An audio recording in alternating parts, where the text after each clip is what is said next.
like darkness is very important in our lives, and light falls on things and sort of illuminates things and make it possible to see. And interestingly enough, I think darkness gives us a lot of space to do a lot of thinking. And it itself has a lot of weight. It can change the color of things. It changes the way that we perceive geometries. And all of that together ends up adding a sort of emotional kind of pause or quieting or stillness that I think otherwise we're whisking away. So I've been very interested in trying to figure out how glass, which has so much an ability to carry optical effects, whether light or darkness or them in combination, can forefront this idea of putting darkness in objects that are around us.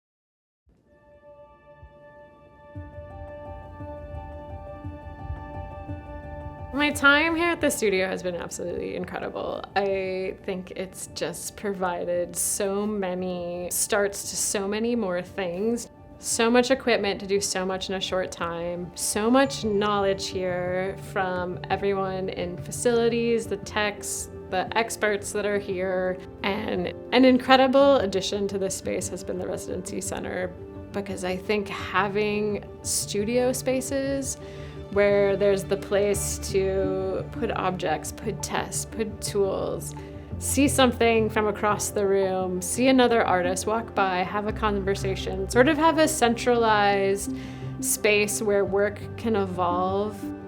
The Residency Center allows for the sort of longer duration of building knowledge, building energy, building things that maybe will become something, maybe won't, and doing it in a setting that feels very communal.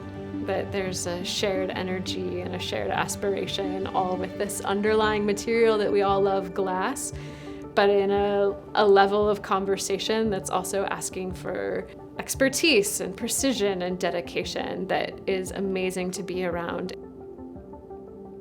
And then just the unending support of feeling that everyone is taking your work very seriously, excited that you're here, willing to share techniques and knowledge, and feeds so much that I've gotten a lot accomplished, but I also know I've gotten so many things started.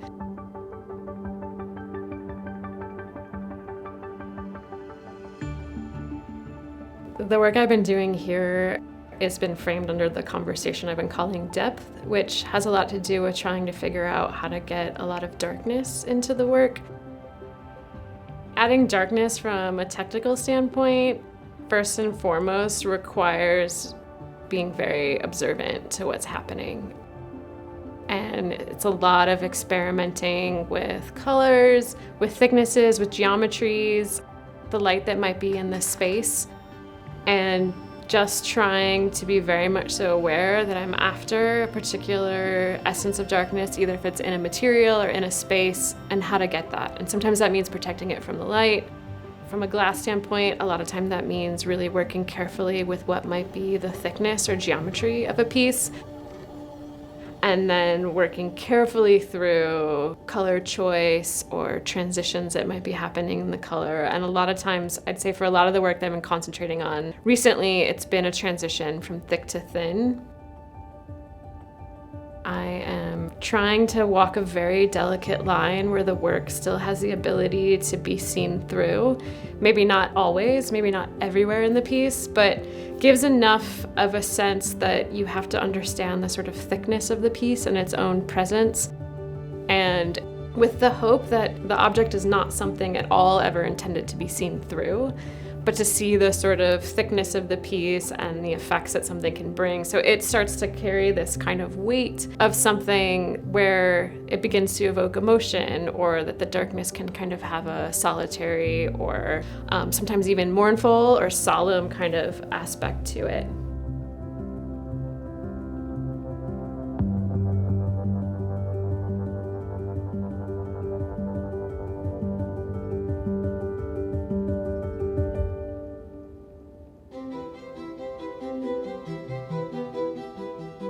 The work very much so aspires to allow somebody to have a sort of stillness or solitude with their emotions or their thoughts. And I know very much so that I'm not certain exactly what emotions anyone would bring to it, particularly thinking about things that are dealing with the darkness, or even with my interest in some of the work being specific to a moment of life and death transition or grieving and mourning. There's a lot of emotions that are there. But I also think there's a lot of emotions that an individual can bring to it. More so than directing or anticipating any emotion they might have, I think the ambition is to give those emotions space and give them a lot of time. And so stillness, quieting, solitude, and the objects that allow that and make that important, I think give somebody the space to bring whatever emotions they need to that time for them. The things at the small scale require a lot of intimacy, and I think require this deep looking, which that act of concentration allows them to be held in a very much so space of what somebody is thinking about it. But something that's been really interesting here, which is so great about being close to the collection and the library, is I will find myself thinking through why there are some objects that I have always been drawn to. So, for example, there's some bowls that have been created by Wiesner that are in the collection that I look at very carefully and have drawn my eyes for years. And there is a very careful, precise use of geometry that allows Wiesner to get thick and thin and have these moments of darkness, and I know that's why I've been instinctively drawn to them.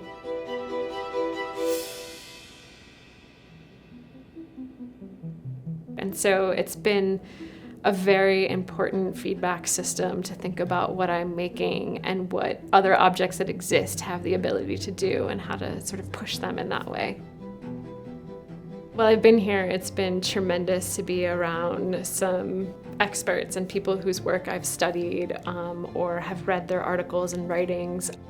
In particular, I'll mention Richard Whiteley, who of course is such a leader and expert and really amazing artist in kiln casting. And I'll also mention Amy Hughes, one of the curators who has facilitated a lot of conversations just centering around some of the glassworks in the collection, particularly some of the Wiesner works. And Amy, recognizing that photography was very important to me and a way to discuss darkness, curated viewing several photographers that had captured the work of a lot of the artists from the Czech Republic, which relate in terms of thinking about kiln casting and darkness.